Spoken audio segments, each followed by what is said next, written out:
मित्रों जय हिंद। एपी ज्ञान गंगा के यूट्यूब क्लास में आप सबका स्वागत है।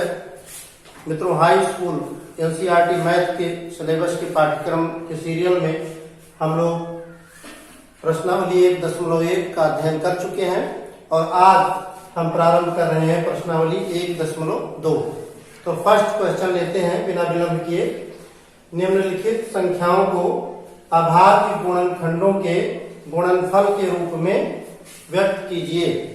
फर्स्ट क्वेश्चन है, निम्नलिखित संख्याओं को अभाज्य गुणनखंडों के गुणनफल के रूप में व्यक्त कीजिए। फर्स्ट है 140, सेकंड है 156, थर्ड है 3825 और इसी प्रकार से दो और हैं। तो सबसे पहले हमें अभाज्य गुणनखंड जानना है कि क्या होते हैं। जैसे देखिए, कुछ हम रफ कार्य लेंगे और उसके बाद में तब फेयर पर चलते हैं। जैसे हमें कोई संख्या है 100, इसका गुणनखंड करना है। तो डियर स्टूडेंट्स, सबसे पहले क्या करेंगे, इस बड़ी संख्या का कोई दो टुकड़ा बनाएंगे और टुकड़ा चाहे जो बना सकते हैं। जैसे 100 है तो हम इसको लिख सकते हैं 20 पंचे 100। 100 है हम इसको ऐसा भी लिख सकते हैं 25 चौका 100। 100 है हम इसको ऐसा भी लिख सकते हैं 50 दूनी 100 और इसको हम ऐसे भी लिख सकते हैं कि 10 धामा 100। इतने टुकड़े इसके बन सकते हैं। इसके बाद में फिर क्या करेंगे कि जो टुकड़े बड़े हैं जिनका और गुणनखंड बन सकता है उनको और तोड़ लेंगे। तो आइए देखते हैं। जैसे मान लो किसी ने लिख दिया 100 को 20 गुणे 5। अब इसको 20 को भी टुकड़े में कर सकते हैं। तो 20 को कर सकते हैं 2 धामा 20 और फिर आगे 5 है इतना। पुनः हम 10 को और तोड़ सकते हैं क्योंकि टेबल में हमको 10 संख्या मिलती है। तो 10 को हम 2 पंचे 10 में लिख सकते हैं। तो ये हमारा हो गया 2 इंटू 2 इंटू 5 और ये अंत में 5 है। तो ये हमारा हो गया 2 गुणे 2 गुणे 5 गुणे 5। अब ये हमारा बना 2 दूनी 4 पंचे 20 और 20 पंचे 100। इस प्रकार से हम इनमें से सब किसी भी संख्या का गुणनखंड बनाएंगे तो हम यहाँ तक पहुंच जाएंगे। उसके बाद हम देखते हैं कि 5 का और 2 का और टुकड़ा नहीं बन सकता, यानी टेबल में कोई भी संख्या पहाड़ा पढ़ने पर 5 आएगी तो 5 एकम 5, उसके अलावा किसी संख्या के टेबल में 5 नहीं आएंगे। तो अब इसी प्रकार से हम फर्स्ट क्वेश्चन लेते हैं और 140 का फैक्टर करते हैं, यानी गुणनखंड करते हैं। तो डियर स्टूडेंट्स, यहाँ एक चीज गौर करने योग्य बात है कि यदि किसी संख्या 1 अंकी है, 2 अंकी है, 4 अंकी है, 10 अंकी है, 20 अंकी है, कितनी भी बड़ी संख्या क्यों ना हो, यदि किसी संख्या में इकाई के स्थान पर यानी दाईं ओर संख्या की तरफ मुंह करेंगे तो दाईं ओर यदि 2 का पहाड़ा है तो वो संख्या 2 से कट जाती है। जैसे 2 का पहाड़ा का मतलब 2 दूनी 4 2 तिहाई 6 2 चौक 8 और 10 में अंत में 0 आता है। तो किनारे की तरफ 0 आ जाए या 2 का पहाड़ा आ जाए वो संख्या 2 से कट जाती है। तो ये रफ कार्य हमारा खत्म हुआ। अब आगे इसको हमें अभाज्य गुणनखंडों में तोड़ना है। तो अभाज्य गुणनखंडों में तोड़ने के लिए हम कर सकते हैं कि ये किनारे 0 है या 2 का पहाड़ा है तो 2 से कट सकता है। इसको 2 से काटेंगे तो हो गया 2 सते 14 और 0 है तो 0 उतार लेंगे। पुनः किनारे 0 है यानी 2 से संख्या कट सकती है तो 2 से काटेंगे 2 तिहाई 6 और 1 बचा, 0 उतारेंगे 10, 2 पंचे 10, 35 हो गया। या ये स्टूडेंट्स ये याद रखें कि 2 से काटने पर कोई संख्या आधी हो जाती है। तो 70 को 2 से काटा गया 35 हो गया। अब अंत में 2 का पहाड़ा नहीं है, 2 का पहाड़ा नहीं है, अंत में 5 आ गया। 4 होता, 2 होता, 6 होता, 8 होता तो हम इसे 2 से काट सकते थे। अब क्या करना है, हमें दूसरी संख्या लानी है। तो चूंकि ये हाई स्कूल के बच्चों का सिलेबस है और 1 से 100 तक की संख्या के गुणनफल या उसके फैक्टर बच्चों के लिए आम बात है, आसान है। तो इसलिए हम इस पर ज्यादा व्याख्या न करते हुए चलते हैं कि भाई 35 है तो हर बच्चा जानता है कि 7 पचे 35 या 5 सते 35। तो 5 से काटते हैं और यहाँ 7 बचा, फिर 7 से काटते हैं तो 1 हो गया। अब इसका अभाज्य गुणनखंड हम लिखेंगे 140 इज इक्वल टू किसी भी संख्या का जो गुणनखंड बना वो क्या बना, इसका 2 गुणे 2 गुणे 5 गुणे 7 और अंत में गुणे 1। अब क्या करेंगे कि जो संख्या छोटी है उसको पहले लिखेंगे, तो हम इसको 1 को पहले लिख देंगे। किसी भी संख्या का अभाज्य गुणनखंड 1 होता है, 1 आप पहले लिख सकते हैं। जैसे 10 है तो 1 दानमा 10, 20 है 1 विसंयम या 20 एकम 20, तो 1 लिख दिए। और उसके बाद में 2 गुणे 2 है, फिर 5 है, फिर 7 है। चूंकि दो संख्या 2 बार है तो हम इसको घात के रूप में लिख सकते हैं, 2 पर 2 घात और इंटू 5 इंटू 7।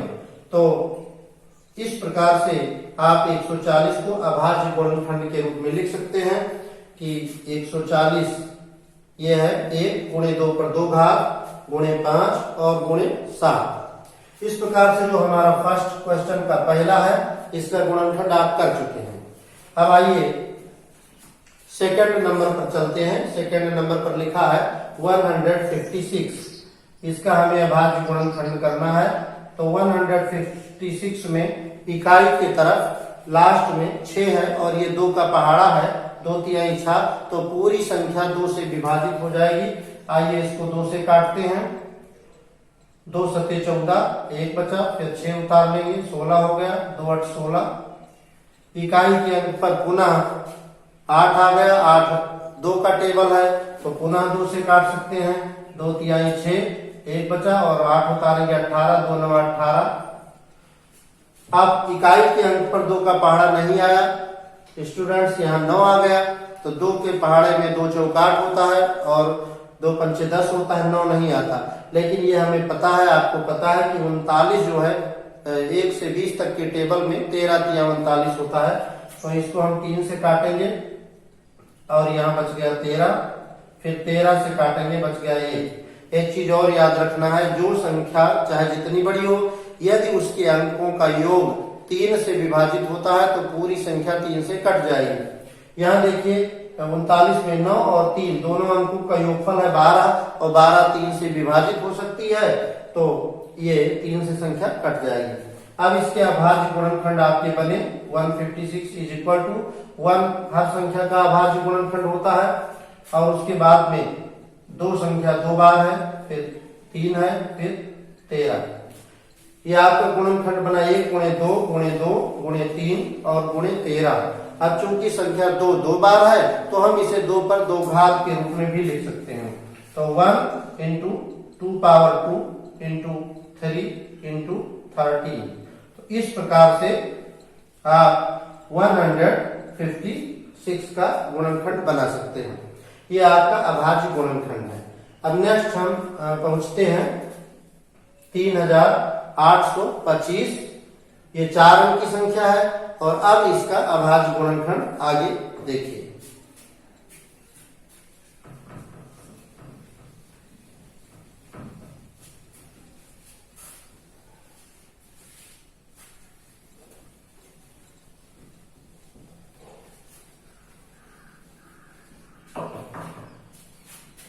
नेक्स्ट है 3825।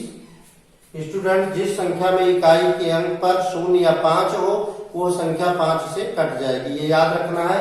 जिस संख्या से संख्या 1 अंक की हो, 2 अंक की, 3 अंक की, 4 अंक की, कितनी भी बड़ी संख्या लाख करोड़ क्यों ना हो, यदि इकाई के अंक पर 5 है या 0 है तो वो संख्या 5 से कट जाएगी। तो आइए इसको 5 से काटने का प्रयास करते हैं। 38 में 5 का पहाड़ा जाएगा, 5 सत्ते 35, 3 बचा, 2 उतारेंगे, 32 हो गया, 5 छक 30, 2 और 5 बचा 25 हो गया, 5 25। अब इस संख्या में हम देखते हैं इकाई के अंक में पुनः 5 आ गया, तो ये संख्या हम दोबारा 5 से काट सकते हैं। तो पुनः 5 लेते हैं, 5 एकम 5, 2 बचा और 6 उतारेंगे, 2 दाई 6 का 20 6 26 और यहाँ 5 25 ले जाएंगे, 1 बचा और 5 उतारेंगे, 15, 5 तिहाई 15। अब फ्रेंड्स, आपको से अभी चर्चा हुई है कि हर स्टूडेंट को जो हाई स्कूल का सिलेबस पढ़ रहा है वो अपने पूर्व की कक्षाओं में ही 20 तक का टेबल, 20 तक का टेबल याद रखता है। तो हमें 153 संख्या जो मिली है ये अगर हम अपना दिमाग पीछे ले जाएं तो 17 9 153 ये हमें याद है, आपको याद है, लेकिन फिर भी जितनी छोटी संख्या हो उससे किसी संख्या को काटनी चाहिए। तो 153 में आगे 15 है, फिर 3 है, 15 3 से कट जाता है, 3 भी 3 से कटेगा, तो 3 से काटते 3 5 15 और 3 एकम 3, फिर 17 3 51 होता है, 3 से इसे काटते ये संख्या 17 बन जाएगी, फिर 17 से काटते 1 हो जाएगा। अब ये जो अभाज्य गुणनखंड है इसका सीरियल सबसे छोटी संख्या पहले हो सकती है, लेकिन काटने में किसी भी संख्या से जो आपके दिमाग में ये बात आवे कि इस संख्या से कट सकती है, उसको काटने के बाद आरोही या अवरोही क्रम में संख्याओं को व्यवस्थित करते हैं। तो आइए देखें इसका गुणनखंड क्या बना। 3825 में सबसे पहला गुणनखंड 1 लेते हैं। स्टूडेंट्स आपको बताएगा कि 1 जो है हर संख्या का अभाज्य गुणनखंड है, और उसके बाद में 2 बार 3 गुणनखंड में आया है, इसके बाद में 2 बार 5 आया है, और फिर 1 बार 17। तो इस प्रकार से हमारा हुआ 1 into 3 into 3 into 5 into 5 into 17। चूंकि हम देखते हैं कि 5 2 बार है और 3 ये भी 2 बार है, तो इस पर हम स्क्वायर कर सकते हैं, तो ये हो जाएगा 1 into 3 square into 5 square into 17। तो इस प्रकार से 3825 का ये हमारा गुणनखंड बन गया 1 into 3 स्क्वायर, यानी 3 पर स्क्वायर 5 पर स्क्वायर गुणित 17। नेक्स्ट लेते हैं 5005। ये आप पहुंच गए नंबर 4 पर, और ये है 5005। अब इसका गुणनखंड करना है। आपको अभी बताया गया कि किसी भी संख्या में इकाई के अंक पर यदि 5 आ जाता है या 0 आ जाता है तो वो संख्या 5 से विभाजित हो जाती है। तो ऐसी स्थिति में ये संख्या 5 से विभाजित हो सकती है, इसे 5 से काटने का प्रयास किया जाए। 5 बाहर लिखेंगे और ये संख्या 5005, 5 एकम 5 00, फिर 5 एकम 5, और ये आपकी संख्या है 1001। अब इसको पुनः काटने का प्रयास किया जाएगा। देखें कि संख्या से कटती है तो 2 से नहीं कट सकती क्योंकि अंत में इसके 2 का पहाड़ा नहीं है। 3 से नहीं कट सकती क्योंकि 1 और 1 अंकों का योग 2 है, और अंकों का योग यदि 3 से कटता है तो पूरी संख्या कट जाती है। जो संख्या 2 से कटेगी वही 4 से कटेगी, 4 से भी नहीं कट सकता। 5 से कटने के लिए संख्या के अंत में या तो 0 होना चाहिए या 5 होना चाहिए, तो ये 5 से भी नहीं कट सकता। ऐसी स्थिति में जिन जिन चीजों से ये संख्या नहीं कट सकती वे गुणनखंड यदि कोई संख्या में है तो उनसे भी नहीं कट सकती। यानी जब संख्या 2 से नहीं कट सकती, 3 से नहीं कट सकती, 5 से नहीं कट सकती, तो 2 तिहाई 6 से भी नहीं कटेगी, 3 5 15 से भी नहीं कटेगी, 5 दूनी 10 से भी नहीं कटेगी। तो 6 के बाद हम लेते हैं 7। तो आइए प्रयास करें कि ये संख्या 7 से कट सकती है। तो 7 एकम 7, 3 बचा, 0 उतारेंगे 30 हो जाएगा, 7 चौक 28, 2 बचा, 1 उतारेंगे 21, और 7 त्रिक 21। इस प्रकार से ये आपका आ गया 143।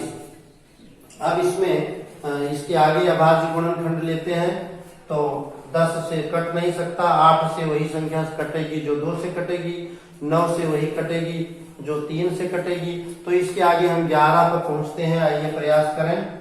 तो 11 एकम 11 हो गया, 3 बचा और 3 बगल में उतारेंगे 33, 11 तिहाई 33, और इस प्रकार से फिर 13 से काटेंगे, ये हो गया 1। अभी आपका अभाज्य गुणनखंड बचा 5 गुणे 5 गुणे 7 गुणे 11 गुणे 13, और हर संख्या का अभाज्य गुणनखंड 1 अवश्य होता है। 1 यहाँ नीचे भी आ गया है, तो ये हमारा बन गया 1 गुणे 5 पर 2 घात गुणे 7 गुणे 11 और गुणे 13। स्टूडेंट्स आपको समझने के लिए आप ऐसा भी कर सकते हैं कि 7 पर कोई घात नहीं है तो 1 1 लगा दें, लेकिन हर संख्या पर जो 1 पावर है वो अपने आप लगा रहता है, उसे लिखने की जरूरत नहीं रहती। तो आपका ये 5005 का गुणनखंड बना 1 गुणे 5 पर 2 गुणे 7 गुणे 11 गुणे 13 पर 1। अब हम अंतिम पहले प्रश्न का अंतिम संख्या लेते हैं 7429 और उसका अभाज्य गुणनखंड करते हैं। 7429 ये रफ का कॉलम है, इसमें कोई संख्या काटने के लिए रफ का प्रयोग करेंगे। 2 से ये नहीं कट सकती क्योंकि अंत में 2 का पहाड़ा नहीं है, 9 है। 3 से ये संख्या नहीं कट सकती क्योंकि 7 4 11 और 2 13, 13 और 9 22, 22 को हम 3 से विभाजित नहीं कर सकते, तो 3 7 21 ही होता है, 3 8 24 होता है। इसलिए अब हमें क्या करना है, यानी हम 2 से नहीं काट सकते, तो ये संख्या ना 2 से कट सकती है, ना 4 से, ना 8 से, ना 12 से, ना 16 से। इस तरह से 2 जिसके गुणनखंड है उससे ये संख्या नहीं कट सकती। 3 से भी हम नहीं काट सकते, यानी 3 दूनी 6 से नहीं काट सकते, 3 से नहीं काट सकते। और इस प्रकार से जिसमें 2 और 3 है, 5 से संख्या नहीं कट सकती क्योंकि अंत में 0 या 5 होता है तो संख्या 5 से कटती है। तो यानी हम 1 2 3 4 5 6 7 8 9 10 आदि संख्याओं से इसको नहीं काट सकते, तो फिर इसके आगे की संख्या से ट्राई करते हैं। तो ये चूंकि बड़ी संख्या है और 2 और 3 पास के गुणनखंडों से नहीं कट सकती, तो आगे अभाज्य गुणनखंड 17 से प्रयास करते हैं। 17 अभाज्य है और किसी चीज से नहीं कट सकता। 13 से काटने का प्रयास, 11 से काटने का प्रयास करें तो 11 छक्का 66 हो गया और यहाँ बचा 6। 6 के आगे 2 उतारेंगे, 66 में ये बचा 8, 8 के आगे 2 उतारेंगे तो ये 11 से भी नहीं कटेगा, तो 17 से काटते हैं। 17 चौका 68, 17 चौका 68, ये 6 बचा और 6 के आगे 2 बढ़ाएंगे तो 17 तिया 51, 17 तिया 51, 51 इसमें से घटा देंगे तो ये बचा 11, फिर 9 उतारेंगे तो ये पहाड़ा जाएगा 17 छक्का 102, 17 सत्ते 119। 17 से ये कट गया, 400 और 37 आया। अब इसके आगे 18 से वही संख्या कट सकती है जो 2 से कटे, और इसके आगे फिर 18 के बाद 19 लेते हैं और प्रयास करते हैं तो 19 दूना हो गया 38। अब 38 के आगे ये है 43, तो 5 बचा और 7 उतारेंगे तो ये 57 हो गया, तो 19 तिया 57। और इस प्रकार से जो 23 बचा ये अभाज्य गुणनखंड है, ये 1 हो गया। तो आप इसको कर सकते हैं 1 इंटू 17 इंटू 19 इंटू 23, यानी 1 गुणे 17 गुणे 19 गुणे 23 आपका गुणनखंड हुआ 7 4 2 9। तो इस प्रकार से डियर स्टूडेंट्स आपका क्वेश्चन सेट 1.2 का फर्स्ट क्वेश्चन ओवर हुआ। अब इसके आगे हम लोग नेक्स्ट वीडियो में मिलते हैं, तब तक के लिए जय हिंद।